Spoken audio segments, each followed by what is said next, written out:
महाराष्ट्र एक समृद्ध परंपरेचा वारसा लाभलेला प्रदेश. इथे निसर्ग, कला आणि संस्कृतीचा अनोखा संगम पाहायला मिळतो.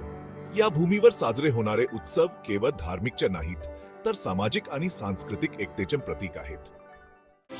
आपली वर्षाची सुरुवात होते ती मकर संक्रांतीने, कादिया तिराच्या लाडवांच्या गोडव्याने आणि पतंगांच्या उंच भरारीने. हा दिवस आपल्याला नवा उत्साह आणि नवीन संधींचा संदेश देतो. यानंतर येतो होळीचा उत्सव. रंगांची ही होळी केवळ सण नसून ती आपल्या जीवनातील रंगीबेरंगी क्षणांचा उत्सव आहे. जुने कटुता मतभेद बाजूला ठेवून सर्वांनी एकत्र येण्याचा हा सण आहे.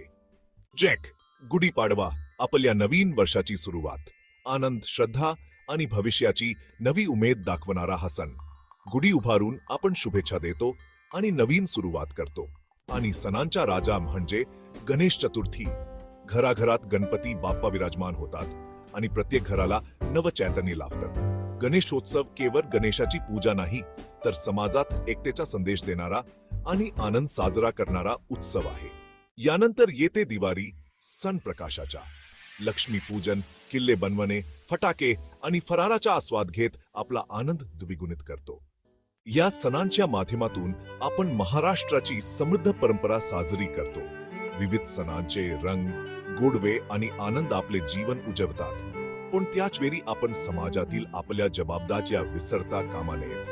आपण गणपती बाप्पाकडे सुख समृद्धीची प्रार्थना करतो, परंतु याच्या बरोबर त्यांची शिकवण अंगीकारण्याची वेळ आली आहे. स्वच्छता, पर्यावरणाचा सन्मान आणि समाजातील गरजूंना मदत करणे हे आपले खरे कर्तव्य आहे. आज गणेश विसर्जन करताना आपण आपल्या प्रदूषणमुक्त निसर्गाचे संरक्षण करण्याची प्रतिज्ञा करूया. पर्यावरण पूरक विसर्जनातून आणि प्लास्टिक मुक्त सण साजरे करून बाप्पाच्या शिकवणीचे पालन करूया. याशिवाय समाजात एकतेचा आणि आपुलकीचा संदेश देणं हे आपल्या सणांचे मूळ उद्दिष्ट आहे. चला आपण गरजूंना मदत करून आपला आनंद त्यांच्या सोबत वाटून समाजात एक सकारात्मक बदल घडवूया. या सणांच्या गोडव्याबरोबरच आपण आपलं माणूसपणही जपत राहूया.